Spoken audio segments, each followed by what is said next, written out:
Welcome to Whiskey Uncut. I'm your host, Paul. Hey, I'm gonna apologize to everybody in advance for coughing in the microphone for the next hour. Joined by I'm gonna James. do my best. Joined by James, who is a little bit sick. Dude, I've been sick since Christmas. Like I got sick shortly after Christmas. Everybody's had the same thing, but the cough just keeps coming back. So yeah, I had that after I got COVID. I was sick for like a week, like deathly dying, but then like that cough just would yeah, not it just won't go away forever. It's like I feel like I have my sexy podcast voice now though. Oh, like that's true. true. It's a little deeper. You do get that deep. Yeah. It's like when you just wake up and it's just like really deep and mellow. I got a little rasp going on. It's all right. Yeah, like I'm a terrible singer, but like every now and then I try and sing and play guitar at the same time. And the guy that was giving me a couple lessons, like I told him, I'm like, basically all I need to do is just only ever attempt to sing 5 minutes after I wake up, because your vocal cords are super loose and like it sounds great. All the rest of the time, terrible. Yeah, so this is going to be the high water mark for me for podcast voice. And we are joined also by Isla, who we can get on the cat cam. There she is. Blocked a little bit by one of these whiskey bottles. There she is. She's resting now, but she'll attack my arm for the next hour or so. All right. So what have we got today, James, as our little setup? Because we got a lot of bottles on the table. A lot of things going on. So we're gonna I thought we'd start with our news, and then we're gonna go into tasting two of our Two Souls winter bottles. So I have our honey spirit and then our double barrel bourbon. Okay. And then because we shat all over celebrity brands last podcast, we're going to do a little bit of blind tasting with some celebrity tequila today and see and do some ranking and see what we think. Yeah. So we're going to switch it up, go to tequila a bit. This was one of our viewers last time said they'd sponsor this bottle. So if they actually do, we'll send them some. If not, it's ours, but If not, it's ours. Yeah. And we're actually joined by Tyler, our old producer, is in the comments. He's watching. Hey, Tyler. So, and then we got a few other people in there, including our sponsor for the 818, Greg. Tyler, everything has gotten much worse since you left when we turned everything over to Paul. Yeah. So you need to come back, at least visit. Yeah, we'll see. We'll see what he says in the comments about our production value now. But right. So let's start with news. And our story for today from Whiskey Advocate, as usual, is about Sagamore Spirits and their annual Distiller for a Day sweepstakes. So it's a Baltimore-based rye company, and they are launching their second annual Distiller for a Day program. This sweepstakes runs through June 30th and will award one lucky winner the opportunity to travel to the distillery for an immersive distilling experience, James. They regularly offer facility tours, which includes their whiskey bar and even concerts in the summer. But this experience is far more robust and interactive. The winner and one guest, they always let you bring a guest on every single sweepstakes thing. I guess nobody wants to go on them alone. I don't know. Will work alongside the distilling team from cooking mash to fermenting and distilling rye using Sagamore's 40-foot column still, nicknamed Penny, playing a part in the entire production process. Okay, so when I saw the headline for this, I was like, sweet, you get to make your own whiskey? You don't get to do anything. You don't get to make your own whiskey. No. You walk along next to people while they make whiskey. You get to like push the button that makes the rye go into the mash, which is still cool. It's still fun. You get to see how it's done. It's still cool, to be honest, but it's not what I thought when I saw the be a distiller for a day thing. We're like, I was envisioning the tiny still, James, the little itty bitty, little itty bitty still, where they let you do like your own whole batch and everything, which would be way cooler and probably cheaper for them. And what would be cool about that is then you could actually trace the product you made, right? So they could bottle it or whatever. This is just going to get blended in with a bunch of other stuff, and you're never going to know what you made. Yeah, that's true. But it's a cool idea, though. Because when you do go and you take a tour, they tell you how everything works, but you don't actually most of the time get to see it work, right? That's true. So it would be kind of cool to go around and see what they're doing and kind of help the process, but yeah, you're not going to be super involved with that. Yeah. So I was thinking about that, and I'm like, how different is that from, so like when you go and you pick barrels, I mean, I feel like you're getting essentially that same sweepstakes experience, right? Do they ever let you push the button, James? No, I've never pushed the button. No. You just taste the whiskey. I don't know that I want to. Okay. That feels like a lot of pressure. I'm much happier getting to do the fun stuff like trying the barrels. Yeah, that is inarguably the more fun. Yes, it is. Yeah. Part is getting to drink the whiskey. Ironically, they didn't actually say in there that you get to drink any whiskey. You don't get to drink included anything. Included in the price. Have you been to Sagamore before? I have not. Dude, it is gorgeous. Like it's a little out of my neck of the woods. Really pretty facility. So if anybody gets a chance to go, I highly recommend it. Especially now that they're making their own stuff, because when they first started, everything was MGP. And they would do some unique cask finishes to it or whatever. But now that they're making their own product, I think it's a really cool tour to take. Well, I think we should enter the sweepstakes. We can see if we can Will you go. be my +1, Paul? Yeah, I'll be your +1. Yay. Maybe I'll take Isla. Oh, that'd be cool. She looks ready to go. All right, so we've got our new releases coming out, and kicking it off right off the bat is the one I'm the most excited about. Old Forester 117 series Scotch cask finish. Nice. Now, Scotch cask is that I don't know what that means. I feel like they could have been more descriptive there. But this is ABV 46.5%, price $60. Limited availability. And all the rest of the Old Forester, like the 1920 and all those, are really good. So I guess the new 117 series, or this is part of their experimentation and innovation series. And it says that they're going to use a Speyside Scotch whiskey cask, likely from one of their other distilleries, such as Benriach, Glendronach, or Glenglassaugh. Now, if it's Glendronach, which is heavily sherry cask, that could be really good. But they would have to, I would think, according to TTB regulations, they would have to say that somewhere on the bottle. Which barrel it is? They would have to say that it was a sherry barrel, yeah. Well, but it's not. It's a whiskey barrel, because whiskey was the last spirit that's in it. But it started out as a sherry barrel, right? Right, but it's not a sherry barrel anymore once you put whiskey in it. Oh man, I don't know. That's where it gets tricky though, because you're going to be imparting sherry flavors, right? Well, sherried whiskey flavors. So. This is way too complicated. Yeah, but I'm excited for you for that one, Paul, because that is right up your alley, and we know you have a little bit of a soft spot for Old Forester at times. That's true. So. I mean, well, a lot of their stuff's really good, but all right. A. Smith Bowman Cask Strength Batch 3. This is 9 years old, from Virginia. Blended bourbon, ABV 67.55%. Nice and solid. Yeah, we're starting to see a theme. Everybody in the industry going towards these really high proof whiskeys. This is at $100, as pretty much everything is these days. And they make really good stuff. I've had one or two of their cask strength stuff. I think I just went to the distillery and tried it. It was really good. So I'm sure these are tasty. And it says this is availability for an online lottery in January. With the retail release was at the end of December. Yeah, I mean, I haven't gotten to try anything from them, but I trust you if it's good. Yeah, it's good. It's good. That says the lottery begins on oh no, it just ended. Sorry. we can't enter it now. Yeah, thanks, it's a little too late. William and Green 2023 Wildlife Collection Whitetail Buck Single Barrel. That's a mouthful. That's a lot of name. Origin Tennessee, 7 years old, 65.6%. Price $150. Oh my gosh. Availability 259 bottles. This is 84% corn, 8% rye, 8% malted barley, and the distillate was buried. Was buried. And that's not a bad idea, though. March 8th, 2016 in Tennessee, where it spent 6 years, 8 months aging. We tried some of Milliman Green stuff. Yeah, season we two? had a distributor on and tried it. Mm-hmm. It's solid. I mean, it wasn't their special wildlife whitetail buck one. No, it didn't blow me away, but it was solid. Yeah, and this is from Texas, I think. No, Tennessee. So, Tennessee, yeah. But I thought they were in Texas. I thought Milliman Green didn't.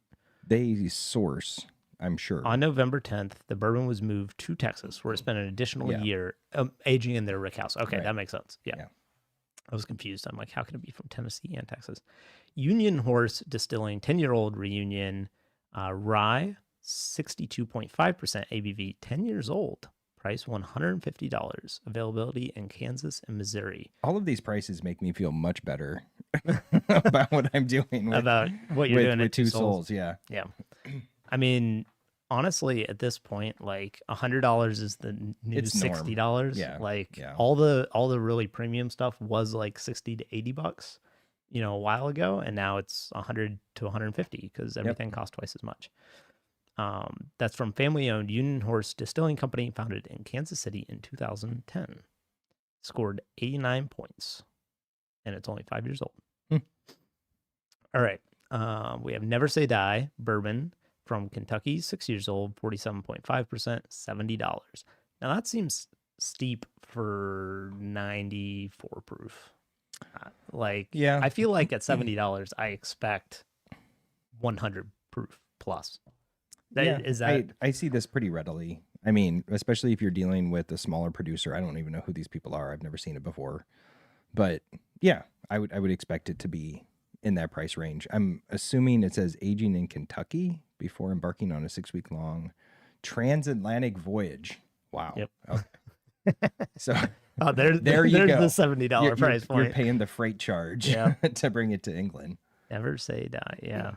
It's 75% corn, 21% rye, 4% malted barley, 5 years in Kentucky before a 6-week-long. I just feel like 6 weeks can't make a difference. No. It's I guess it's going to slosh around in there a little bit. So it's kind of the Jefferson's Ocean approach, right? Yeah. But you're always going to pay more for that kind of stuff. So that doesn't surprise me then that it's $70. Yep. Well, that's I mean that gimmicks are, I feel like they're dying off a bit. Like there's far less gimmicky whiskey coming out right now. Yeah, it's kind of like the barrel finishes we talked about, right? It's starting to be more about the whiskey and less about the gimmicks or the barrel finish. Yeah. Tyler says the live stream looks great, by the way. Oh, he's complimenting you. I like it. Yes, he is. All right. So let's talk about, we discussed going into season 4 that we do this new format with news and stick to a consistent episode format. News, a small whiskey review, and then our general topic. So typically, our whiskey reviews would be like stuff that will go into our end of the year award ceremony or whatever. These won't because you picked these. Because they're mine. And so we might be biased. Yeah. But I thought this was a good time to go over our winter releases. I know you have a story to tell about one of these that you bought. You bought the honey spirit from us, right? Yes, I did. So last week I texted James and I'm like, James, your bottle of Two Souls honey spirit is actually indestructible because you can run this over with your car, as I found out, and it will survive, as evidenced by the bottle behind James. Yes, and not just once. You ran over it twice, essentially. Well, yeah, technically twice. Yeah. Because the FedEx guy decided to drop my package behind my house in front of the garage door. So when I sit in my car and I open the garage door to go out, I can't see it. It's a little tiny package on the ground. And I drove forward and I felt it go, whoomp. And then I don't know why, James, but those intrusive thoughts were like, well, you might as well just drive over it again. Just to make it more fun. I don't know. If you're gonna do it. I don't know what I thought it was. I guess I thought it was like, oh, it's probably a human. I'll just keep going. It's fine. I don't want to just maim them. Oh my God. But like, I really don't know because why did I then drove over it with the rear tires too? Like, why didn't I stop and get out? I mean, there's not really anywhere to stop. Like, I couldn't open my door. There's too much stuff in my garage. Well, you could have just stopped going backwards though. That's like probably the I didn't go backwards over it. I drove forward over it twice. Okay, good. Because I didn't have an option. I had to either go back over it or forward over it to get out of my car. But anyway, it survived. And, I appreciate you testing our packaging for us. That was, we've always wondered if it would survive being run over by a car. And now we know. And I posted to the Gainesville Whiskey Club, and it's legit the photo of the packaging with the tire trim marks. Just right over it. Yeah. Good job. So tell me the one that you tried to murder. This is a 5-year honey spirit from Yahar Bay. And so honey spirits are kind of rare. I only know a couple companies that do it. But the basic idea is you make a mead, so you make a honey wine, and then you distill that into a spirit. And most people release it unaged or very, very lightly aged. This was put into a bourbon barrel, and it was a barrel that I think the bourbon that came out of it was young. It was only 2 years old. So there was a lot of charge left in the barrel, and there was obviously bourbon in the barrel.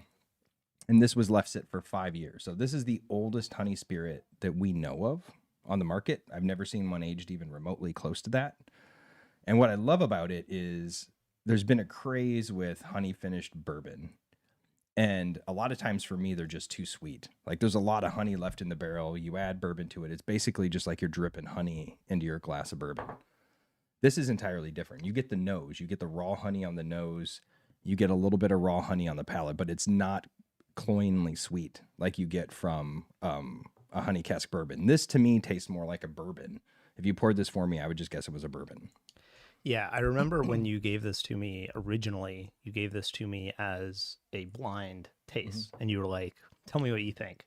And I was very confused because to me, the honey character is very similar to like an ex-bourbon barrel Balvenie. Oh, yeah. Where you get a honey, nutty, kind of dry character to it. And so at first I thought this was a finished single malt in something, because that single malt character is kind of a dry, to me, more of a blank slate profile for like finishing relative to like bourbon, where you have like a strong corn or rye grain flavor. But the aroma is like, it's just so floral and so delicate that the closest thing I can think to it is like a older single malt that's aged in a light bourbon barrel that has a honey character to it. Right. But then when you taste it, it's like completely different. It's got, it just has this like slightly thicker mouthfeel, but not thick like a bourbon aged in a honey barrel. No. It's, and I was having a hard time when I did the notes because it is viscous, but it's not what people think of when they hear honey. It's not that kind of viscous. It coats your palate. It's warm. It's 132 proof, 131.88. So it's warm. But I think what's nice about it is that slight honey and that extra kind of coating on your palate almost proofs it down a little bit for you. It coats your palate really well, but you don't get a ton of that burn like I would normally do with a 132 proof spirit. Yeah, I mean, it's insane how delicious this is. And it tastes completely different from like when you actually taste it and experience the whole thing. The only thing that's strange with that proof, I think, is that the finish is kind of short. But I think that's just a matter of it being a honey spirit. Yeah, it's not going to have as much bourbon note. Right. It just what you think. Right. Yeah. It doesn't have like as crazy, because it doesn't have like a mash bill of multiple grains and all that going on. It's just a little bit of a very different kind of thing that I really like. So I actually bought a bottle. Yeah. And I think what's cool about it is, there's a lot of people out there who are looking for unique stuff, and it doesn't get much more unique than this. Right. Like, I guarantee if you get it, nobody else has a bottle of honey spirit. You can pour it blind for people who know a lot about it and kind of mess with them a little bit and see what they think. But it's just really different. It's a great gift for people like us who have a shit ton of stuff, and you don't want to buy something that they either A, already have, or B, don't want. Right. I think it's just a really fun bottle. As soon as we tried this from Yahara, I was like, yeah, absolutely no question. I was a little bit worried about it because I didn't know what people would think of when they saw honey spirit. And I didn't want them to think that it was super, super sweet and then be disappointed when it wasn't.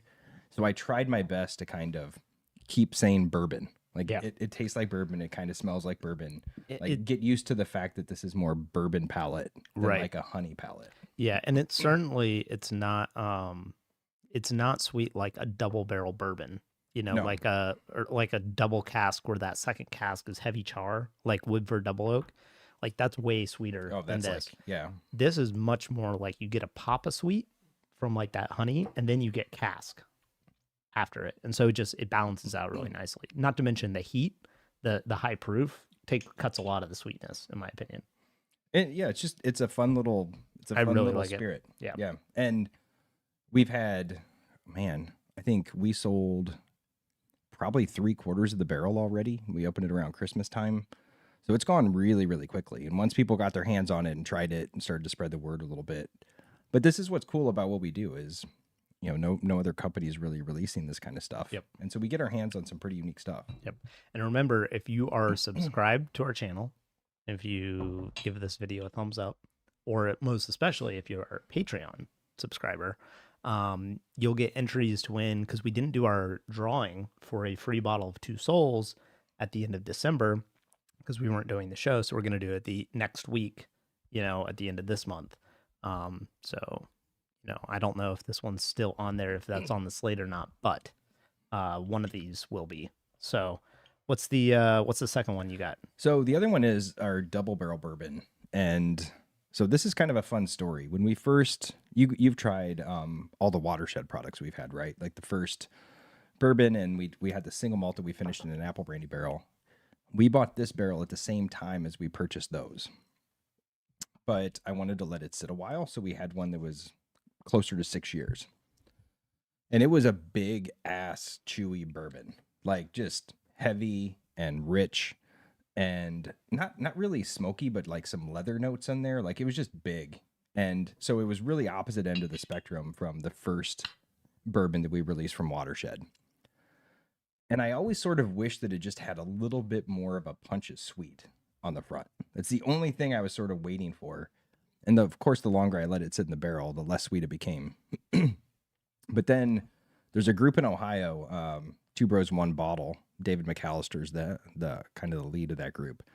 They had picked a barrel for their 1-year anniversary. He does a lot of barrel picks for the group. And that bourbon was sweet as hell. Like it was one of the sweetest Watershed bourbons I've had. And they have these barrels that they call confectioner barrels. Yeah. That taste kind of like confectioner sugar or like buttercream frosting up front. And then you get like a lot of orange. And it was just a different beast. And I was like, dude, like he offered me the barrel. He was like, if you want to do anything with it. And I was like, what if we put Watershed in a Watershed barrel? And so it's kind of the idea that you're blending, right? You're trying to create layers of flavor, but we're not actually blending. It's still a single barrel product. So we took our big beefy 5-year-old bourbon, we put it in their single barrel that was a sweeter profile, and we let it sit for about a year. And I think those sweeter notes came through like really perfectly on the palate. So you're going to see it opens really bright. It opens up with some of those confectioner sugars, and then it transitions really quickly into that heavier, bigger, chewy bourbon. And this will be a big contrast for you on the finish, because this guy stays around for a really long time on the finish. Yeah, what I was gonna say when I smell this is like it reminds me of almost like that like those Publix cookies that have like they're like crumbly kind of. Yeah. And they have like that thick icing on top. Yep. There's like that kind of like an aroma to it. And then but on the back there's just a ton of wood and a ton of and not a ton of wood in terms of like oaky, but like there's a mellow richness on the back end. And this is my attempt at trying to create the exact kind of bourbon I like. I like really sweet, bright up front, and then I like dry and oaky on the back. Not over oaked, but I want to know there's some oak there. And this sort of was my experiment to see if you could do that. And not too many people do this, right? Like this is not how you normally do a cask finish. You usually do a completely like out of the box flavor profile to add something different to it, like port or rum or something like that. This was just more about tweaking and adding a nuance. And you're not really changing the character of the whiskey, because the secondary cask comes from the same distillery, right? It's the same mash bill. It's the same product. It just happened to develop differently in the barrel. So like I said, this is sort of like blending without blending. And that's why I was really intrigued by it. And this is a warmer one too. This is at 128.5. Yeah. I was going to say, like, as soon as I taste that, you get like those brown sugar notes. You get more of the caramel coming through. You get more of the traditional bourbon flavor profile, I think. I think the nose is a little bit different. The nose is a little more on like what you were talking about, the confectionery sugar side. but the flavor is a little more traditional bourbon. I get some spice in there. What's the mash bill on this? Oh man, do you remember? I thought you were going to ask me that. They use a relatively high rye content, but I would have to look it up. Oh, okay. I didn't know if you remembered off the top of your head. You pick a lot of whiskeys. I pick a lot of whiskeys. It's in the 70s corn. Yeah. And then I think it's in the teens to low 20s. For rye? For rye. Yeah. Yeah, because I definitely see if I can find it. Like there's a nice level of, for me, that's like the rye content that I like in a bourbon. Yeah. That, like, just a little bit of kick. Yeah. Because you're pretty sensitive to rye. Yeah, I mean, it's grown on me a lot, but I'm just saying, like, for me, that, like, balance is, like, it's right on. So I think, man, this one's interesting because if you didn't tell me that this was a double cask, I don't know that I would guess that it was a double cask. And we were not trying to, and see, there's a difference between a double oak and a double cask. We were not trying to do a double oak because to me, double oaks get, because double oak is a second brand new barrel. Brand new cask. Right. Yeah. And they get sometimes a little bit heavy-handed. Like you get smoke right away. You get way too much flavor. And very sweet. Yeah, and they get very sweet. This is a double barrel, but not a double oak. Okay. And so it's a little bit different. So the mash bill here is 72. That's a good distinction for people. It's 72% corn, 21% rye, 7% malted barley. And it came in at 6 years, 1 month, and 12 days at bottling. And we've actually had a couple people. It's fun you brought that up. We've had a couple people reach out and say, "Hey, I normally don't like double oak stuff, but I really like this." And I'm like, "That's because it's not a double oak." Was that your cousin? Was that your cousin? No. But it's just I like that it's taking something that is good, but just slightly tweaking it and making it just nudge in a little bit in one direction to something that's a little bit different. And I think it drinks really nicely. You've had a lot of watershed. I think this stands out from the watershed barrels I've had overall. Yeah, I mean, it certainly gives it a different profile from the other watersheds. I think, I mean, I don't know. It's interesting because, like, for me, I think part of what I like about watershed is the relatively light character of it. But then when we had the representative on and she gave us the uncut version, it was a lot heavier. Oh yeah, for sure. And I was surprised how well it translated into that heavier flavor profile. And so I think this is kind of strikes that balance where the aroma is kind of the lighter watershed style and the palate is a little more like the heavier, I think it works really well. And I think we get a lot of comments because watershed has that watershed funk to it. This is a little bit less on that funky note. I think the double barrel finish, the extra time in the barrel pulled some of that out. It's still there. Like you can very much tell that it's watershed DNA. Yeah. But I think it's more center lane Kentucky bourbon profile and that was the barrel that we picked. That's why I picked it. Yeah, it does. I think watershed, the apple brandy on their standard barrel is a little more like off center lane. Yeah. From that, and I think this is a little more of a traditional flavor profile, although that second cask adds nice nuance. So, and that's the difference between like their normal stuff and their single barrels, right? Their blends have the reason you view them as light is because of that apple brandy barrel. Yeah, it just adds that like crisp kind of So, Josh Adams says he's loving the podcast in a video format, which is hilarious because it's supposed to have been a video format this whole time. Yeah. Well, thank you, Josh. I appreciate it. We glad that you joined us. Yeah, because the part, like we said last time, a big part of the reason moving to this format was because I just procrastinate and don't get the videos up. Because here's the thing. When we do it live, I can actually edit some stuff in live while we do it. And that's the kind of stuff that if I do it afterwards, I want to do. And I'll just spend hours just like, if I could move that text box a little bit and it would look better. Like I can't do it quickly. So, well, this is a good, I like how this goes. So, and we don't, and we've said this before, like we don't really edit too much anyway. So this works really well. Yeah, we were never. I mean, that's part of why it's called Whiskey Uncut. It's because we're not cutting stuff out. We would cut occasionally when your dog started to bark. Yeah, and you had to go somewhere, but she's older now and she doesn't do that too much. Yeah. So we're gonna set these down and transition to our topic. Yeah. So I'll just wrap up by saying both of these are available on our website. So twosoulspirits.com. Ship directly to your door. We ship to 44 states, so odds are we ship to you. And I think they're both really super unique. And if you're into craft stuff, if you want to try a different bottle, I don't think you can miss on these. Yeah.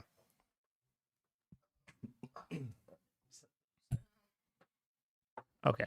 So for our main topic. Oh, here we go. I'm excited. This is going to be fun. This is blind tasting. So yeah, blind tasting. So last week we brought up the news story about, celebrity whiskey endorsement, and James mentioned that, there's some tequilas out there, a lot of tequilas are celebrity endorsed. So we wanted to try some of those, and just give our palates a little break from whiskey for a bit. So what we've done is my wife has poured these, and somewhere, over here, somewhere we have the answer key that we don't know.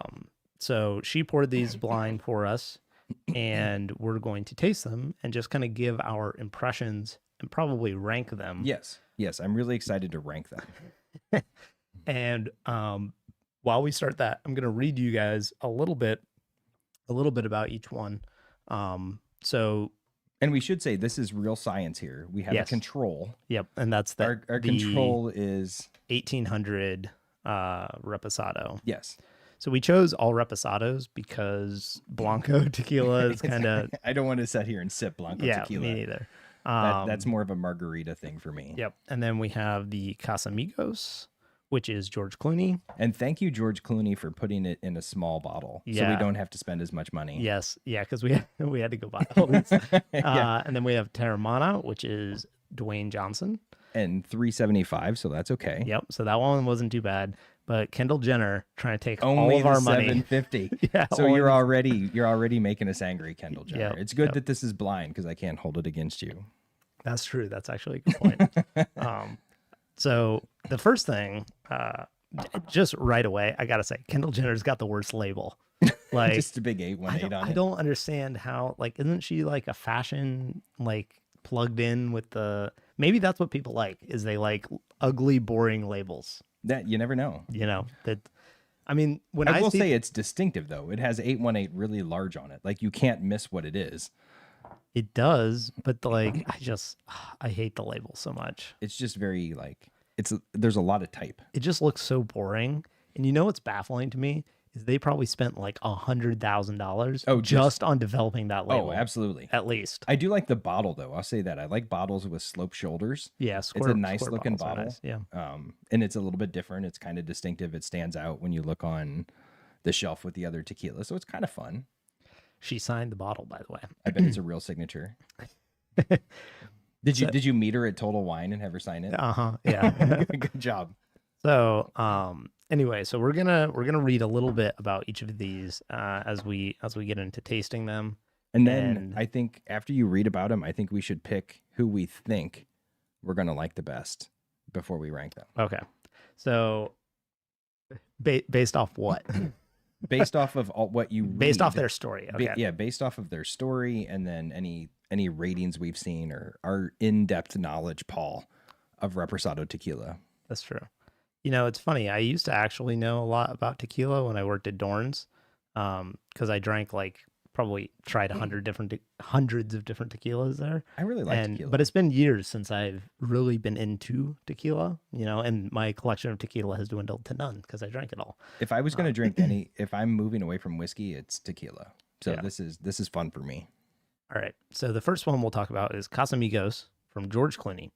Longtime friends George Clooney, Rondé Gerber, and Mike Meldman love Casamigos. On the rocks, by the shot, at times, straight from the bottle. Tequila-filled nights with friends is how Casamigos was born. Our idea was to make the best tasting, smoothest. There it is, James. Smooth. How many times are we going to see smooth? So right away, I know that Casamigos is probably going to be the best because they already said it's no, not that it's smooth. It's the smoothest. So, okay. All right. Yep. We should do a game sometime where we drink every time somebody describes their spirit as smooth. It's going to be a lot. All right. So let's see. That's the smoothest tequila and mezcal that didn't have to be covered up with salt or lime. So we did. Casamigos was made just for us. We worked on the creation of Casamigos in Jalisco, Mexico for years and held many blind tastings. Many. Like tonight. Until we knew we got it right. We've been drinking our tequila and mezcal with friends and family for many years now. It was never intended to be released to the public. Oh, that's a smart play. Yeah. That's a good marketing thing. I like that. And so, it's also garbage, but it's a good marketing play. Okay, so here's the thing. This is like the nail in the coffin, or the what do you call it? The like the smoke, before the fire kind of thing. Okay. Like for Casamigos, is that part true? No. You don't think so? No, I don't think it's true. You don't think that like a freaking ridiculously rich actor and some of his ridiculously rich friends just went out and were like, yeah, we want to have someone make a custom tequila for us just for shits and giggles. And then after the fact realized like, oh wait, like the whole market is like going this way. We should turn this into an actual thing. Because every time I've read that, I've actually believed it. Because, now that you put it that way, because like they're so rich. I'm still going to say no. You still say no? Okay. I'm still going to say no. All right. No, I think the point was always, I mean, look, celebrities have been getting into spirits for a long time. George Clooney was not the first one to do it. And so people know when they go into this stuff that it's lucrative. Now, do I believe that they didn't know right from the beginning if it was going to be marketable or not? Sure. But I think that was probably always in the back of their mind. It says it's always served at our homes in Mexico. It's literally our house tequila. Well, awesome. So it would be mine too if I owned the company. So yeah. Yeah. Okay. We are delighted that consumers and tequila and mezcal connoisseurs alike are consumers not the same as connoisseurs. No, those are different. Okay. I'm glad. We are connoisseurs of whiskey, Paul. Oh, but we're consumers of tequila. Yeah, exactly. Exactly. Enjoy and appreciate the authenticity of Casamigos. This is quality you can taste. So raise a glass with our award-winning spirit. Speaking of raising a glass, we have a new Patreon member at the Raise a Glass tier, James. And that is Liz Broughton. So thank you, Liz, for supporting us on Patreon. Give a little whoop. Oh, you just raise a glass. Cheers to Liz. Ram it into the microphone. So look at that. Did you see that little segue? That was good. That was good. I like it. Good job, Paul. I'm impressed with myself. as you should be. Somebody needs to be impressed with you. So that's good. Okay. So that is Casamigos. Now transitioning to the very different Terramana, our tequila. Why we do? Wait. Let's go to our story. Keep it fair. Yeah, you have to read the stories. Look at that truck driving through fields of agave. This is the only one that has like videos that actively run on it, so it's a pretty good job. So this one's a little bit different because unlike Casamigos, it's not a picture of Dwayne Johnson on the front. Which I actually appreciate. Because the Casamigos is very heavily on George Clooney. So at Terramana is about people. At Terramana, we have a simple goal to create a high-quality, responsibly sourced tequila that brings people together, one that starts conversations, creates laughter, and moments to appreciate those along with us on this journey of life. Terramana means spirit of the earth. From taking care of the land where we source our agave to the painstaking process of creating our tequila to the people we work with and spend time with, Terramana stands for taking care of who and what we love. Passion for great tequila. So you got to get like 4 photos down before you see Dwayne Johnson. Yes. So already I'm thinking Terramana is going to be better.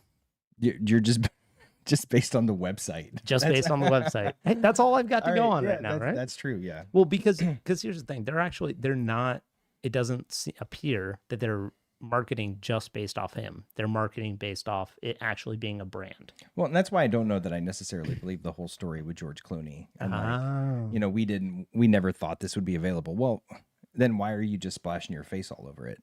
Like I went and I read all of these websites too before we did this, and this is the best website in terms of if I was going to read something and want to buy it. It's a fantastic This website. is a really nice website. They all look kind of similar and they all say the same sort of thing, but I think this is a really well done marketing job. Yep. So at Terramana, we take sustainability seriously and work to reduce our impact. We take 100% of the leftover agave fibers from production and turn them into natural compost that is used as organic fertilizer for the agave fields. I assume probably all farmers do that. I would imagine, yes. We also use a state-of-the-art water filtration system that cleans the wastewater left over from production. We will continue to strive to reduce our footprint and take care of our home for generations to come. A tequila created with attention and care. And then from our founder, at the end, you get Dwayne Johnson's signature. After years of hard work, this is truly a dream come true. My team and I are committed to bringing you the highest in quality tequila because the quality, the people, the land, and the legacy are what matters most.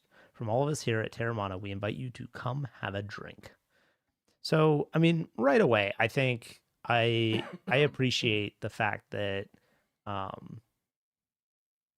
that it's not all like Dwayne Johnson's photo is literally only on the website, like buried in the story. Yeah.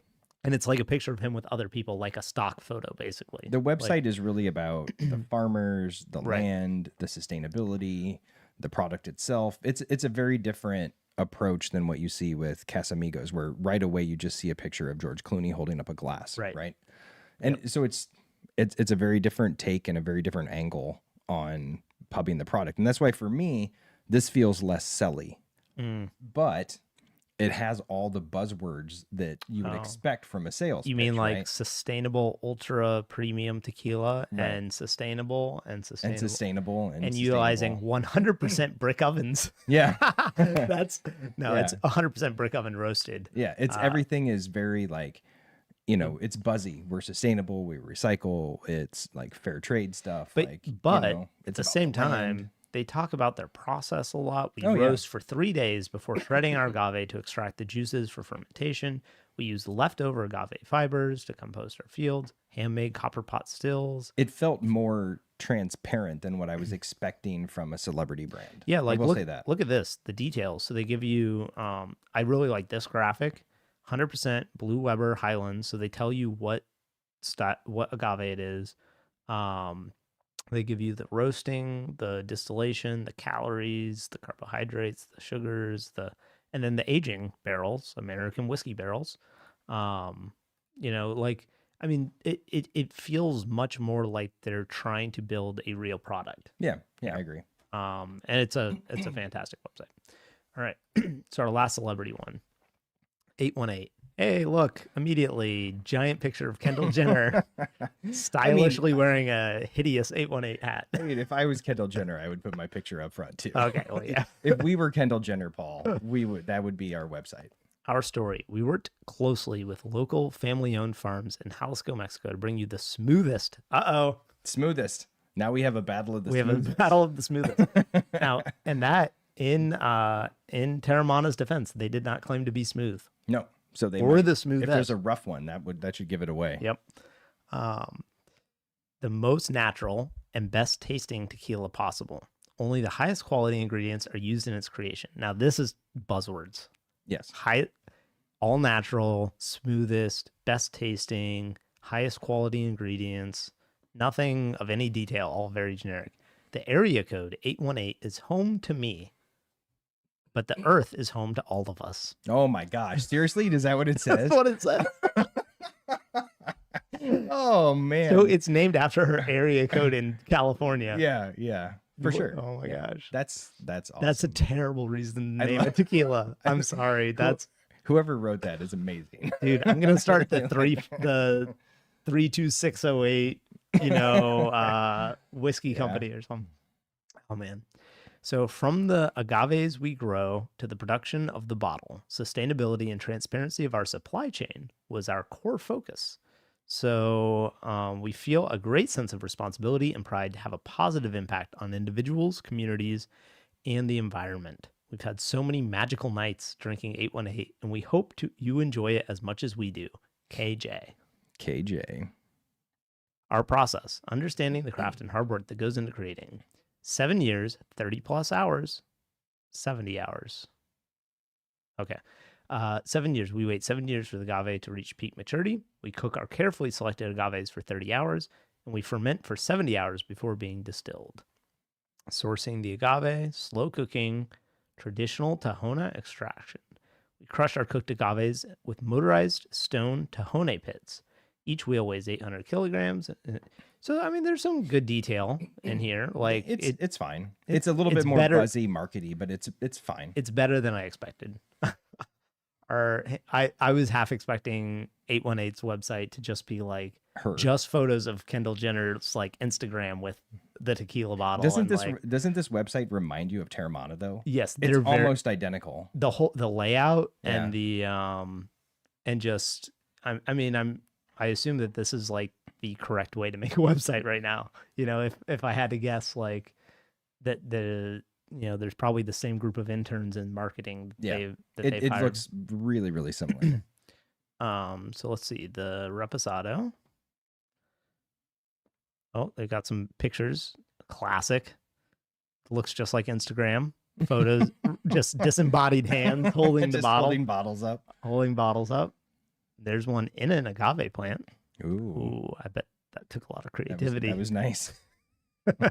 Sorry. Do you think that's Kendall Jenner? No, that's a body double. She has a body double. So she only even posted for one photo. Yeah, that's it. But hey, Kendall, where's my 350, 375 available at Total Wine? So it exists, but she was not nice enough to send it to us. No. You know, I feel like that's probably her backside. You right? think That's probably her backside. So do you think I find it questionable that they put these two photos side by side because they're basically interchangeable. Like they don't. I don't know. I think you're getting a little granular, all right, Paul. Okay. Let's. So, tasting notes. Let's get away from that. Yeah, we don't want to see those. All right. Okay, let's taste them. All right. So we have 4 poured. So we're gonna go one at a time here and talk about them, right? Yeah. And right now, my money is on Terramana. So just based on the website, you think Terramana is going to be the best? Yes.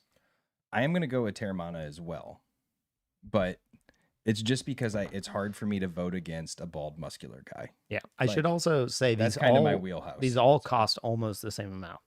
With the 1800 is a little bit cheaper. The 1800 is like $35, I think. And the rest of these are between 40 and 45. Yeah. Everything's kind of in a decent range. And if you want to taste a tequila that is well balanced, I would argue that Reposado is probably the best to do. So for $40-$50, that's a pretty good price range. I like it. So we both think that we're going to like Terramana the best. Just based off because of the website, me just because it's the rock. I just that's the only reason. But see, that's why I think it will be the best, is because it relied the least. It had the least of like Dwayne Johnson's face on I feel like I'm gonna taste his strength in the tequila. Okay. Yeah. Well, we know if one of them isn't smooth at all, it's that because he didn't claim. Oh man. Number 1 smells good, but strong on the agave. And really peppery, like very peppery. super tons of white pepper. I was reading Nancy Fraley put up a post where she was trying mezcals, and she described one as rotten pineapples, smoked turkey, and something else. And I thought that sounded horrible. This does not smell like rotten pineapple or smoked turkey. Or smoked turkey? No. Oh, and then she said sour yogurt. So I don't know what she was drinking, but doesn't sound good. Oh man, 2 is like vanilla. Ooh, like yeah. vanilla for days. Dude, 2 smells amazing. Oh, that is so different. It's crazy to smell that according to like in comparison to 1. I'm number 2's got me right now. It smells like creme brulee, dude. Like it's very like. Number 3 is back to being very. I'm guessing number 2 is 818. If I had to, just because it smells foofy, like it smells bougie. Yeah, it does. It smells. 2 is very bougie. Well, I'm just trying to think, like, if I'm Kendall Jenner and I'm trying to promote something to like young hip people that are probably not drinking stuff neat or by itself, I would go for something that tastes non-traditional. But how do you get that though? Like I don't understand. I've never smelled it. Have you ever smelled a tequila that smells like that? No. I have not. It smells almost like it's flavored. I feel like 3 smells like a hybrid between 1 and 2. Okay. There's a little bit of pepper. There's a little bit of that vanilla, but it's not the vanilla bomb that 2 is. 3 smells the most average to me. Four is really flat to me. 4 is flat. I don't get anything on the nose on 4.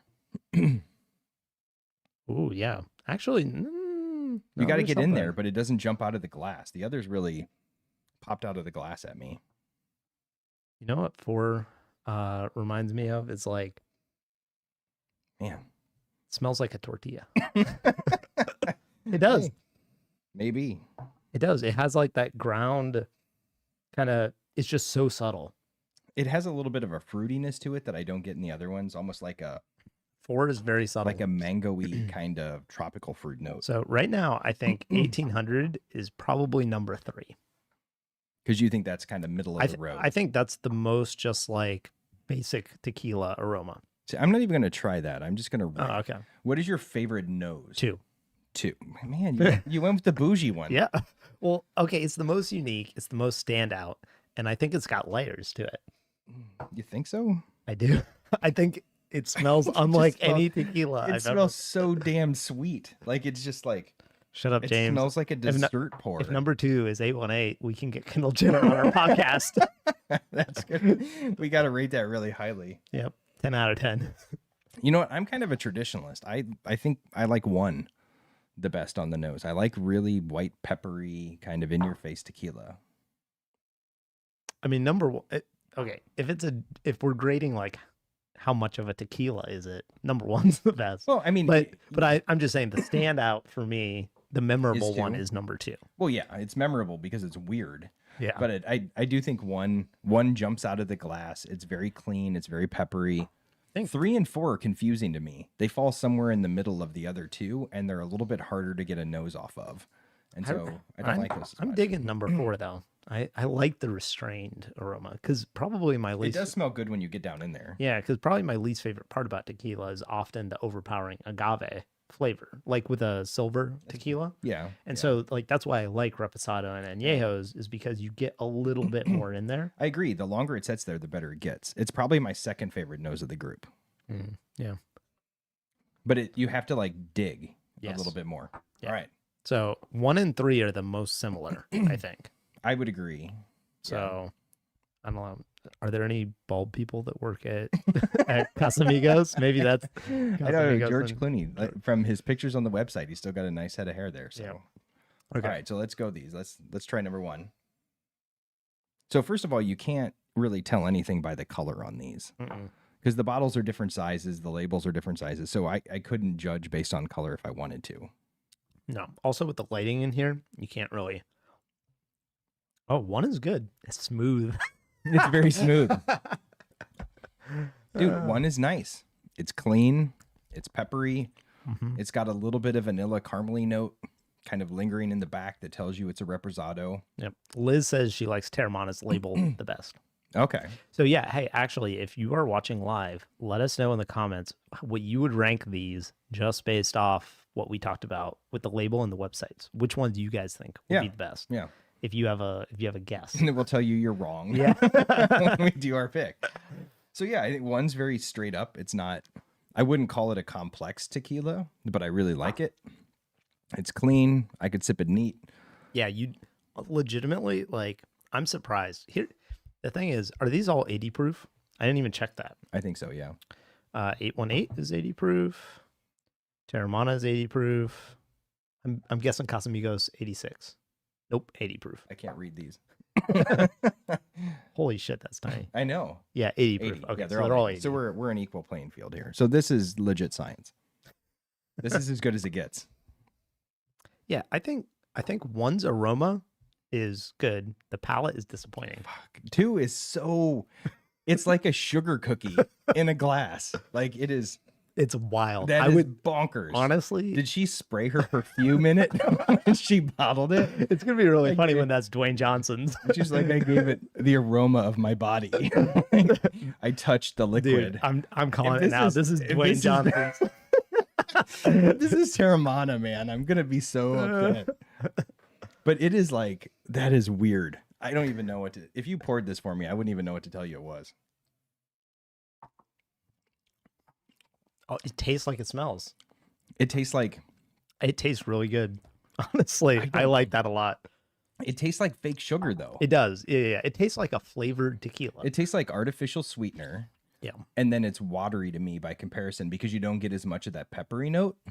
I think it's got a little more mouthfeel. I don't like that. It reminds me of like whipped vodka or something like something that I don't know that that's a good thing, Paul. The fact that you like it and you say it reminds you of whipped vodka. Well, yeah, but my point is like there's a fundamental difference between saying something's like a quality product and something is like tastes good. Like Peeps. Peeps Peeps taste great. delicious and they're high quality. Yeah, but that's true. But, is anybody giving us any feedback on the labels over there? Let's see. Hannah says 818 is the best. I don't know if she means the label or she tried it.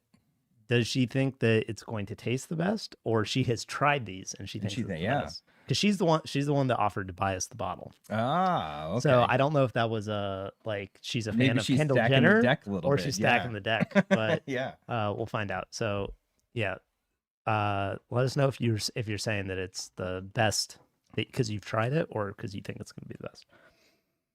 I don't know.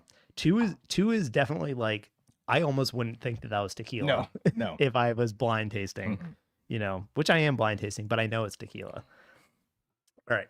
I'm interested to see 3 because 3 to me was the most like grainy, not grainy.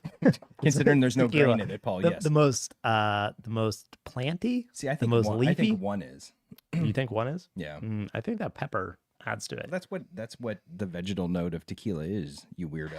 Yeah, that's what it comes out as. No. Is the peppery note. This is like just straight agave. Green? Yeah, it smells more green. It smells like plant. You know what? I'm wondering if that 1 is the Terramana because they were talking about the roasting process.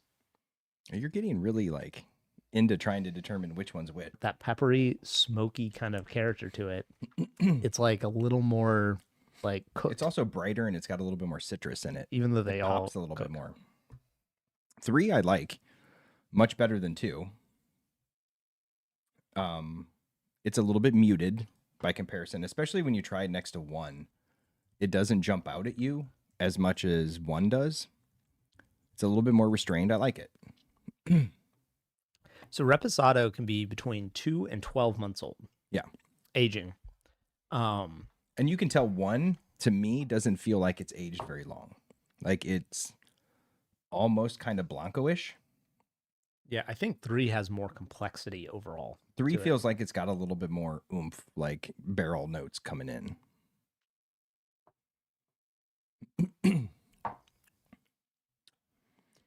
I like the finish on 3. It's nice. It's nice. It's nothing like that whipped vodka infused number 2. I was not expecting 1 to taste like that. No, that is the not weirdest at all. thing ever. It's really odd.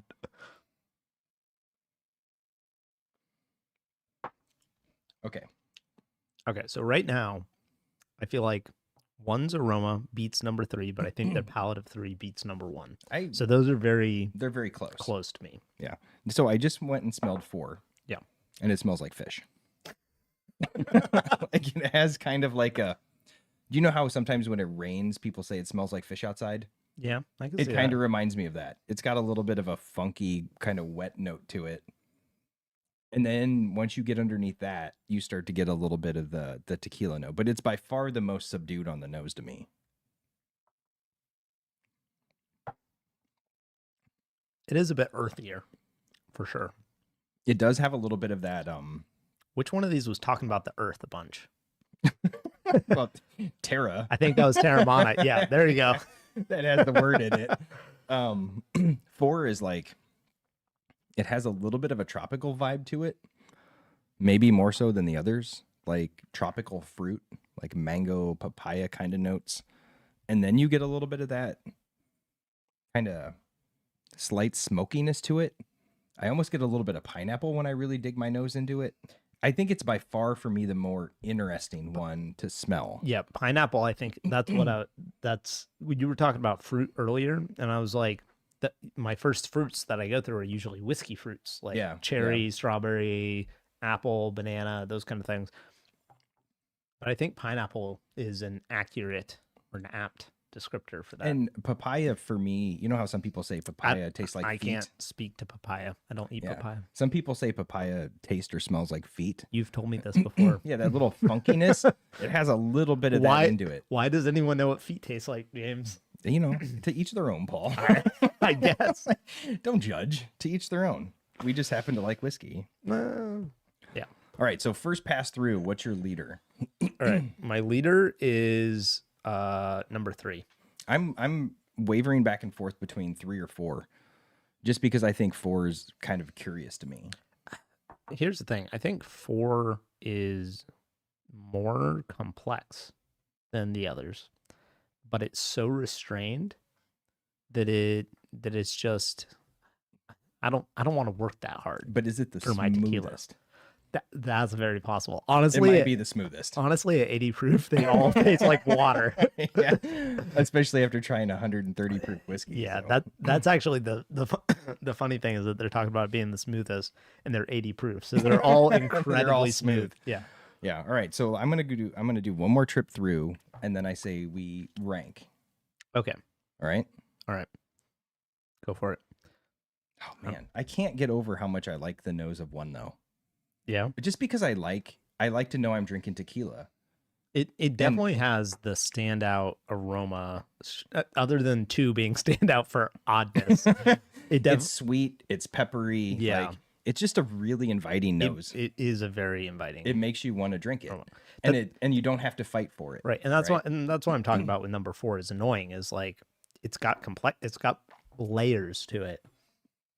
But it's like you got to really dig in there to get them, and I don't like to work that hard for my spirits. Like, and then that's why like I tend not to connect with whiskeys like Scotch often. That's like ex bourbon barrel only, because you go to like you've got like this 20-year-old Scotch and you're smelling it and you're like, I barely smell anything, and like you got to dig deeper and deeper, and so like those just don't work for me, even though I understand they have their place and they can be very elegant in a way. Like, I like stuff that more just pours out of the glass. I'm kind of annoyed that 2 is 2, because when you try it right after 1, it is so different that it just like annoys the shit out of you. If it was at the end and I had like some time to build up to it, I think it would be less stark of a contrast. Your reaction when you went to that and smelled it was friggin' hilarious. It's so weird. Now it's like it's that vanilla. It's, you know what it is? It's flan. Like, have you ever had flan like at a really good Mexican restaurant? Well, yes. Yeah. It smells like flan. Maybe that's what they were going for. And like banana pudding. If you had flan banana pudding, that's what it smells like. Because banana pudding has that slightly overcooked banana kind of note with the vanilla wafers in it. And it's straight up flan banana pudding. It is wild that none of these are labeled like flavored with banana pudding. Yeah. Okay. So here's what I'm gonna say. Let's rank them real quick, and before let's pull up the tasting notes and see if we can guess which one is which, based off the official tasting notes. Okay. Because otherwise we have no way of knowing, other than we think 818 is number 2 because it seems floofy. But I also suspect that's Dwayne Johnson's. I want it to be. I really kind of want it to really want him to subvert expectations and have like this thing that tastes like perfume. So what's your number 1? My number 1 is 3. 3. Mm-hmm. I'm with you. I really like 3. And then it's close with number 1 though. It is to me. And so number 1 is my second choice. Yeah. And I like it because it's clean, it's bright. I know what I'm drinking. I don't have to fight for it. And I think it has the best nose out of the group for me, which is saying something. And then my third is probably number 4. I want to like 4 more than I do, but you're right. You have to fight for it. Yeah. Like, you have to sit there and you have to think about it and you have to chew it a little bit. It's harder work than 3. And then I absolutely abhor number 2. Like, I wouldn't drink it if you poured it for me for free. So it's by far my least favorite. So I'm 3-1-4-2. All right. 3-4-1-2. So I'm gonna go 1-3-4-2. Oh, you like one better? I am a sucker for aroma with spirits. I tend to like, and I've talked about this before, but I get more enjoyment almost out of sniffing a whiskey or sniffing a spirit than I do out of drinking it, because I feel like that's an unlimited experience time. Yeah. Like, so when you have something that has a really attractive aroma, you can just sit there and sniff on it for ages before you take a sip. I agree. My only problem with one, and the reason, because I considered putting one first, the only reason I didn't was because the flavor falls flat. It's a little one note. Yeah. It just is what it is. Yeah. Like, it smells like it tastes. There's not a whole lot to do there. And I get the sense that it was aged a little bit less than 3. And so with 3, you get a little bit more depth. And so that's why I prefer that one. Yeah. I think 3 is probably a slightly better tequila or a more complete package. But for me, if I was going to just buy one of these, I would probably buy number 1. Because... By the way, 5 minutes ago, you said you agreed with me on 3. No, and then you changed your opinion. Yeah, well, like, it's my favorite. And you're like, me too. Yeah, well, it was 5 minutes later. You're like, I changed my mind. The first time through, I tasted them. Okay. I thought 3 was the best, but ultimately, I'm thinking, like, if I'm gonna buy one of these, what's the situation that I drink tequila? I don't sit and just think about the tequila I'm drinking. I just want something that I'm experiencing. I like to sip tequila. I like to think about it. Yeah, I for me, it's like you're cooking, you're in the middle of other stuff, you're hanging out with friends, you just have a little bit in your glass or whatever, maybe on the rocks. Ooh. James.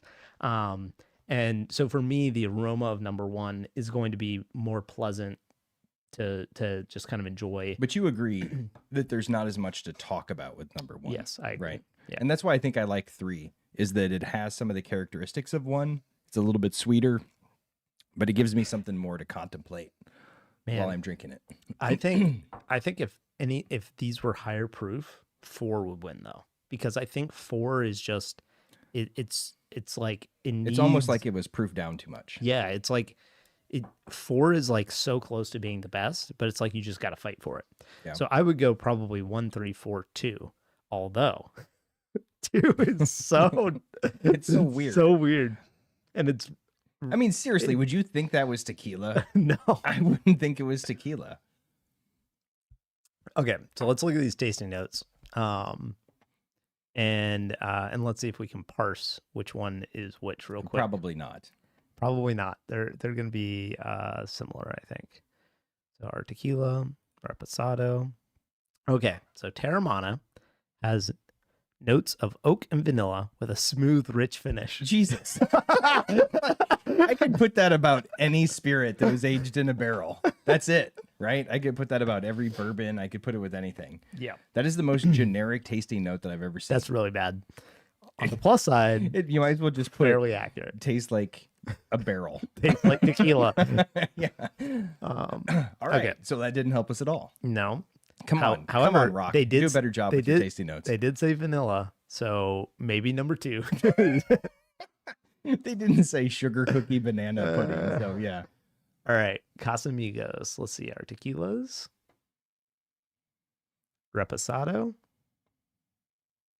Flavor. Aroma, caramel with hints of cocoa. Flavor, notes of dried fruit, spicy oak, and a touch of sweet agave. That doesn't help me either. I didn't think any of them particularly tasted like caramel or cocoa.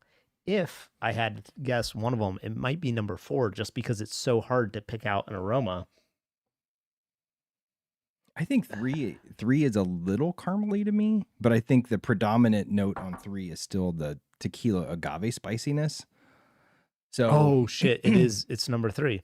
I think 3 maybe has a little bit of that caramely note to it. So if I was guessing based 3. On this, I would say Casamigos is 3. It's definitely 3. There is a cocoa note to it. Smell it again. I think so. Yeah, 100%. Yeah. I don't know how I didn't notice that before, but I was too busy. I was too busy laughing. No, it's the power of me being very distracted on this. But it has a little bit of that in it. Okay, I definitely think 3 is Casamigos now. I hope 818 says flavor profile. So Bougie. are you going to be pissed when Casamigos is your favorite after you think that their After entire shitting on story George is Clooney? bullshit? No, Yeah. I mean, if they did it right, they did it right. I'll be fine. That's true. Okay. 818. Let's see. Taste. Ripe roasted agave with notes of caramel and vanilla. Aroma. Vanilla meringue. Oh, meringue. Honey and fruit accents. Absolutely number 2. I think it's number 2. I think we were right. I'm going to say, based on what I'm... And pecan pie. Oh, Jesus. Really? Finish, yeah. All right. What I'm going to guess 1 is 1800 because I think it's the most straightforward and simple. I'm going to guess 2 is 818. I'm going to guess 3 is Casamigo. And I'm going to guess 4 is Terramana. You think...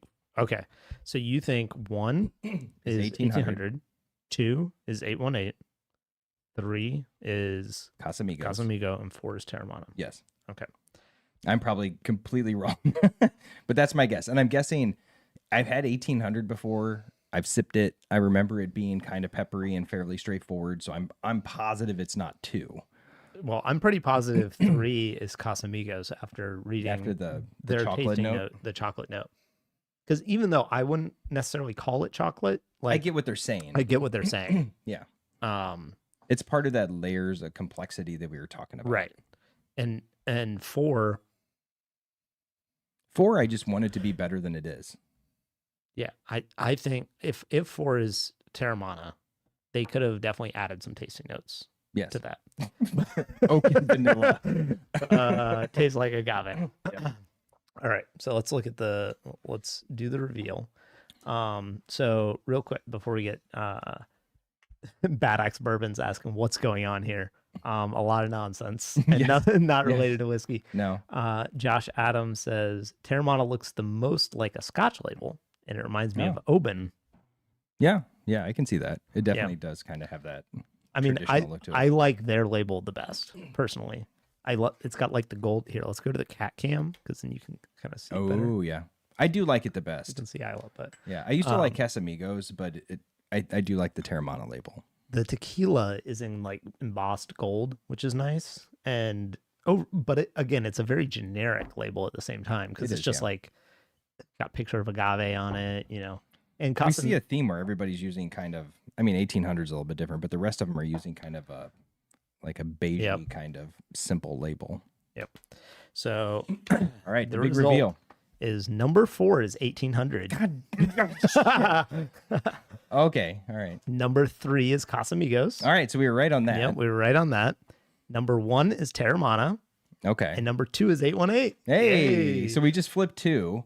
So the 2 that I think we had the best idea of, we were right. Yeah. The other 2 we were kind of like, but. And I mean, huh? Yeah, that's interesting. I wouldn't have. So okay, we put all the celebrity tequilas ranked above the control group of like the standard, in the market, been around for a long time. Right. So actually we did. We didn't put Kendall Jenner. Yeah. I will say, like, if you're The Rock, so The Rock, we know you're listening. I would add some more complex tasting notes to your tequila because it is very peppery, and that's a good thing, right? And it jumps out of the glass. There's no question that it's a very tasty, straightforward, kind of in your face tequila. I do think Casamigos is a little bit more complex. Yeah. So George Clooney and The Rock win the competition. So these should go in this order. Casamigos and 1800. Yeah, that was really fun, to be honest. And I would like to see where Kendall Jenner won an award. 818. Like, I mean, come on. I can understand why people would like it, but it is weird. It's if you really weird. Had tequila, that does not taste like tequila. You know what's so weird about it is when you first smell it, it smells like tequila for about a quarter of a second. I don't even get that. And then it's just like overpowered with this perfume of the vanilla custardy kind of. If there was ever a tequila born out of the Kardashian line, it's definitely that one. I will say that. I'm really disappointed that wasn't The Rock's though. I'll be honest. that would be. I was very excited to have my my stereotypes of the Kardashian Jenners refuted, and but yeah, okay. So which of these was the smoothest? Because we had two contenders that claimed to be the smoothest. I think Casamigos is the smoothest to me. I mean, it depends on. It's the smoothest with still discernible flavor. 1800 is probably the smoothest, but I don't get a whole lot of flavor out of it. I don't think they claim to be the smoothest. Though. No. Well, we didn't look at their website. But my guess is it's like quadruple distilled or something like that. You don't think 818 is smoother? No, I don't. No, I don't. Actually, three's pretty soft. Dude, I don't know. Like 2 definitely doesn't taste like tequila, but it's like weirdly. You can have it. You can have it. That's all you, Paul. No, I think I'm gonna send this bottle to Hannah she likes it, so it's all hers. Sponsoring it because she likes it. Oh my gosh! All right, well, that was fun. I like doing that. That was good. Yeah, and we were close. The most, I think, the one that had the most distinct tasting notes. We didn't look at the 1800 tasting notes online, so maybe we would have figured it out if we had done that. But the most distinctive tasting notes we could match, which I thought was kind of fun. Okay. 1800s tasting notes are even worse than Terramana's. Oaky agave is the aroma. Oh, good. And then caramel, spices, and smokiness. Man, people need to work on these tasting notes. Jeez. Yeah. Finish, orange peel, white pepper, and marzipan. Goddamn marzipan, dude. Yeah. Marzipan is like the quintessential Scotch tasting note that everybody hates. Yeah, it's like vanilla almond or something, right? Yeah. It's like everything tastes like marzipan. I will say, The Rock, George Clooney, you guys are doing a good job. I do like those two. Those are good.